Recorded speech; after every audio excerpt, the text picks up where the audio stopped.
Hello friends, स्वागत है आप सभी का जीके स्टडी में। दोस्तों, आज हम लोग आरआरबी आरपीएफ कांस्टेबल एग्जाम 14/2/2019 के फर्स्ट शिफ्ट का पेपर देखेंगे। इसके अंतर्गत हम लोग 50 जीके का मोस्ट इम्पोर्टेंट क्वेश्चन देखेंगे जो आने वाले एग्जाम के लिए अति महत्वपूर्ण है। तो चलिए हम लोग बिना देरी किए हुए स्टार्ट करते हैं। तो हमारा पहला प्रश्न है, 1929 में भारतीय राष्ट्रीय कांग्रेस के लाहौर अधिवेशन की अध्यक्षता किसने की? तो इसकी अध्यक्षता की थी जवाहरलाल नेहरू ने। इसी अधिवेशन में पूर्ण स्वराज की मांग किया गया था।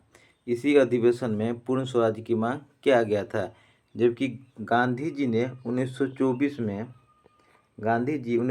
में बेलगांव अधिवेशन की अध्यक्षता किए थे। महात्मा गांधी 1924 में बेलगांव अधिवेशन की अध्यक्षता किए थे। जबकि सुभाष चंद्र बोस 1939 में त्रिपुरा अधिवेशन की अध्यक्षता किए थे। सुभाष चंद्र बोस जी 1939 में त्रिपुरा अधिवेशन की अध्यक्षता किए थे, जबकि महात्मा गांधी 1924 बेलगांव अधिवेशन की अध्यक्षता किए थे। अगला प्रश्न है, सार्वजनिक प्राधिकरणों के साथ साथ निजी व्यक्तियों दोनों को ही विरुद्ध कौन सा रिट जारी किया जा सकता है? तो ये किया जा सकता है बंदी प्रत्यक्षीकरण। ऑप्शन नंबर ए, बंदी प्रत्यक्षीकरण। अगला प्रश्न देखेंगे। अगला प्रश्न है, भारत भूमि का क्षेत्रफल संपूर्ण विश्व की भूमि के क्षेत्रफल का कितना प्रतिशत है? तो ये है 2.4%। 2.4%। भारत विश्व का 7वां सबसे बड़ा देश है। भारत विश्व का 7वां सबसे बड़ा देश है, जबकि विश्व की भूमि का 2.4% है। अगला प्रश्न है, निम्नलिखित में से कौन सा भारत और श्रीलंका के बीच विभाजक का कार्य करता है? तो ये करता है पाक जलडमरू मध्य। भारत और श्रीलंका के बीच विभाजक का कार्य करता है पाक जलडमरू मध्य। जबकि 9 डिग्री चैनल लक्षद्वीप और मिनिकॉय को अलग करती है। 9 डिग्री चैनल लक्षद्वीप और मिनिकॉय को अलग करती है। अगला प्रश्न देखेंगे, कढ़ाई की कला टोंडा की शुरुआत किस राज्य में हुई? तो इसकी शुरुआत हुई है तमिलनाडु में। ऑप्शन नंबर डी, कढ़ाई की कला टोंडा की शुरुआत तमिलनाडु में हुई है। अगला प्रश्न है, आधुनिक आवर्त सारणी में पोटेशियम का परमाणु क्रमांक क्या है? तो पोटेशियम का परमाणु क्रमांक है 19, जबकि कैल्शियम का 20 है। कैल्शियम का, जबकि मैग्नीशियम का है 12। क्रोमियम का 24, मैग्नीशियम का 12 और कैल्शियम का 20, जबकि पोटेशियम का है 19। अगला प्रश्न देखेंगे, नागरिकों के मौलिक अधिकार और भारतीय संविधान के संरक्षक का गारंटर कौन है? तो इसका गारंटर है भारत का सर्वोच्च न्यायालय। नागरिकों के मौलिक अधिकारों और भारतीय संविधान के संरक्षक गारंटर कौन है? भारत का सर्वोच्च न्यायालय। अगला प्रश्न है, किस लड़ाई में बंगाल पर ब्रिटिशों के शासन का मार्ग प्रशस्त किया? तो ये था प्लासी का युद्ध। ऑप्शन नंबर ए, प्लासी का युद्ध। प्लासी का युद्ध 23 जून 1757 को हुआ था। 23 जून 1757 को हुआ था। प्लासी का युद्ध 23 जून 1757 को हुआ था। अगला प्रश्न देखेंगे। अगला प्रश्न है, निम्नलिखित में से कौन सा world network of biosphere reserves का हिस्सा है? तो ये हिस्सा है नीलगिरी। ऑप्शन नंबर सी, कौन सा world network of biosphere reserves का हिस्सा है? तो ये है नीलगिरी। अगला प्रश्न है, महाराजा रंजीत सिंह किस प्रांत के शासक थे? तो ये थे पंजाब के। महाराजा रंजीत सिंह सिख संप्रदाय के संस्थापक थे। महाराजा रंजीत सिंह सिख संप्रदाय के संस्थापक थे, जबकि महाराजा रंजीत सिंह के उत्तराधिकारी खरग सिंह था। महाराजा रंजीत सिंह के उत्तराधिकारी खरग सिंह था और ये सिख संप्रदाय के संस्थापक थे। अगला प्रश्न देखेंगे, राष्ट्रीय लेखा सांख्यिकी द्वारा जारी किया जाता है। तो ये जारी किया जाता है केंद्रीय सांख्यिकी संगठन। राष्ट्रीय लेखा सांख्यिकी केंद्रीय सांख्यिकी संगठन द्वारा जारी किया जाता है। अगला प्रश्न देखेंगे। अगला प्रश्न है हमारा, बास्केटबॉल के खेल में जब कोई खिलाड़ी रिम के क्षैतिज ऊपर हवा में कूदते हुए खुद को नियंत्रित करते हुए एक अथवा दोनों हाथों से बास्केटबॉल की गेंद को डालकर स्कोर करता है तो यह शॉट कहलाता है। यह कहलाता है डंक। ऑप्शन नंबर डी, डंक। अगला प्रश्न है, ज्योति तीव्रता का एसआई मात्रक क्या है? तो ज्योति तीव्रता का एसआई मात्रक है कैंडला।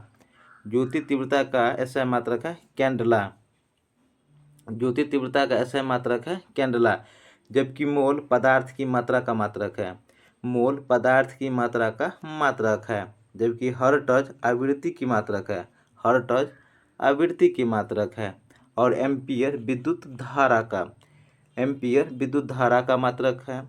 जबकि हर्ट्ज आवृत्ति की मात्रक है और मोल पदार्थ की मात्रा का। अगला प्रश्न देखेंगे। नेक्स्ट प्रश्न है, लघु शुष्क मौसम के दौरान वार्षिक तौर पर 200 सेंटीमीटर से अधिक वर्षा किन वनों में होती है? तो ये होती है उष्णकटिबंधीय सदाबहार वन में। 200 सेंटीमीटर से अधिक वर्षा किन वनों में होती है? उष्णकटिबंधीय सदाबहार वन में। अगला प्रश्न है, ब्रिटिश भारत सरकार की राजधानी कलकत्ता से दिल्ली कब स्थानांतरित की गई? ये की गई थी 1911-1912 में। ऑप्शन नंबर डी, 1911-12 में। अगला प्रश्न है, 1949 में जब भारतीय संविधान लागू हुआ तो मूलतः कितने अनुच्छेद थे? तो उस समय अनुच्छेद की संख्या 395 थे। जब भारतीय संविधान लागू हुआ तो उस समय 395 अनुच्छेद था। अगला प्रश्न है, भारतीय संसद के किसी भी सदन को बुलाने और स्थगित करने की शक्ति किसके पास है? तो यह है राष्ट्रपति के पास। ऑप्शन नंबर डी, राष्ट्रपति के पास। अगला प्रश्न है, नैरोबी निम्नलिखित में से किससे संबंधित है? तो ये संबंधित है विश्व व्यापार संगठन से। ऑप्शन नंबर डी, नैरोबी निम्नलिखित में से किससे संबंधित है? विश्व व्यापार संगठन से। विश्व व्यापार संगठन का मुख्यालय नैरोबी केन्या में है। अगला प्रश्न है, निम्नलिखित में से कौन सा निकाय संवैधानिक नहीं है? तो ये नहीं है राष्ट्रीय महिला आयोग। राष्ट्रीय महिला आयोग संवैधानिक निकाय नहीं है। अगला प्रश्न देखेंगे, भारत सरकार अधिनियम 1919 किस संवैधानिक सुधार के कारण लागू हुआ? तो ये लागू हुआ था मॉन्टेग्यू जेम्सफोर्ड सुधार। मॉन्टेग्यू जेम्सफोर्ड सुधार। अगला प्रश्न है, इत्र और सुगंधित पदार्थ बनाने में निम्नलिखित में से किस पदार्थ का उपयोग किया जाता है? तो ये किया जाता है एस्टर। ऑप्शन नंबर सी, सुगंधित और इत्र बनाने के लिए एस्टर का प्रयोग किया जाता है। अगला प्रश्न देखेंगे। नेक्स्ट प्रश्न है, छोटी रक्त कणिकाएं होती हैं जो आपके शरीर से रक्त स्राव को रोकने के लिए थक्का बनाने में मदद करता है। तो ये मदद करता है platelets. Option number d, platelet. Platelet अस्थिमज्जा में निर्मित होता है। प्लेटलेट्स अस्थिमज्जा में निर्मित होता है। अगला प्रश्न है, निम्नलिखित में से किस वायुमंडल परत में विद्युत आवेशित कण होते हैं जो रेडियो प्रसारण को संभव बनाते हैं? तो ये बनाते हैं आयन मंडल। ऑप्शन नंबर डी, आयन मंडल। क्षोभ मंडल में मौसमी घटनाएं होती है। क्षोभ मंडल में मौसमी घटनाएं होती है। जबकि समताप मंडल में पराबैंगनी किरणों का अवशोषण होता है। समताप मंडल में पराबैंगनी किरणों का अवशोषण होता है। नेक्स्ट प्रश्न है, देशांतरीय विस्तार के कारण अरुणाचल प्रदेश और गुजरात के बीच समय अंतराल है। तो ये समय अंतराल है 2 घंटा। ऑप्शन नंबर ए, 2 घंटा। अगला प्रश्न देखेंगे, एकल नगदी प्रणाली द्वारा निर्मित क्षेत्र को किसके रूप में जाना जाता है? तो ये जाना जाता है जल संभर। ऑप्शन नंबर सी, जल संभर। नेक्स्ट प्रश्न देखेंगे, निम्न में से कौन सा एक बादलों की निचली परत का उदाहरण है? तो ये उदाहरण है स्तरीय कपासी बादल। स्तरीय कपासी बादल। अगला प्रश्न देखेंगे, निम्नलिखित में से कौन सा एक सकल खुशहाली सूचकांक का मानक नहीं है? तो ये मानक नहीं है मृत्यु। ऑप्शन नंबर सी, मृत्यु। अगला प्रश्न है, वह पदार्थ जो वायु में जलता है कहलाता है? तो ये कहलाता है ज्वलनशील। वह पदार्थ जो वायु में जलता है ज्वलनशील कहलाता है। अगला प्रश्न है हमारा, मानव विकास सूचकांक के एक घटक जीवन स्तर का निर्धारण किस आधार पर किया जाता है? तो ये किया जाता है सकल राष्ट्रीय आय। सकल राष्ट्रीय आय। अगला प्रश्न है, भारतीय संविधान का निम्नलिखित में से कौन सा अनुच्छेद सर्वोच्च न्यायालय की सहायक शक्तियों से संबंधित है? तो ये संबंधित है अनुच्छेद 140। अनुच्छेद 140। अगला प्रश्न देखेंगे, वाराणसी के पास सारनाथ स्तंभ किसने बनवाया? तो ये बनवाए थे अशोक ने। सारनाथ स्तंभ को अशोक ने बनवाए थे। अगला प्रश्न है, विश्व में अधिकतम गहराई वाला महासागर है, तो ये महासागर है प्रशांत महासागर। ऑप्शन नंबर ए, विश्व में अधिकतम गहराई वाला महासागर प्रशांत महासागर है। अगला प्रश्न है, हैंडबॉल के खेल में रेफरी द्वारा येलो कार्ड का दिखाया जाना किसका संकेत है? चेतावनी। येलो कार्ड का संकेत है चेतावनी। अगला प्रश्न देखेंगे। नेक्स्ट प्रश्न है, निम्नलिखित में से कौन सा खेल रैकेट का उपयोग करके खेला जाता है? तो ये खेला जाता है badminton. Option number D, badminton. अगला है, जब सूर्य मकर रेखा के लंबवत होता है तब होती है शीतकालीन संक्रांति। शीतकालीन संक्रांति। सूर्य मकर रेखा के लंबवत 22 दिसंबर को होता है। 22 दिसंबर को होता है। अगला प्रश्न देखेंगे, अपराइज, गैनट, स्विंग जबकि साल्टो शब्द किस खेल से संबंधित है? तो ये संबंधित है जिम्नास्टिक्स से। अपराइज, गैनट, स्विंग, साल्टो शब्द किस खेल से संबंधित है? जिम्नास्टिक्स से। अगला प्रश्न देखेंगे, भारतीय संविधान के अनुच्छेद 280 के अनुसार वित्त आयोग एक अर्ध न्यायिक निकाय है। अनुच्छेद 280 में वित्त आयोग एक अर्ध न्यायिक निकाय है। अगला प्रश्न है, किस राज्य में प्रसिद्ध उमानंद देवलोई मंदिर मयूरी द्वीप पर स्थित है? तो ये स्थित है असम में।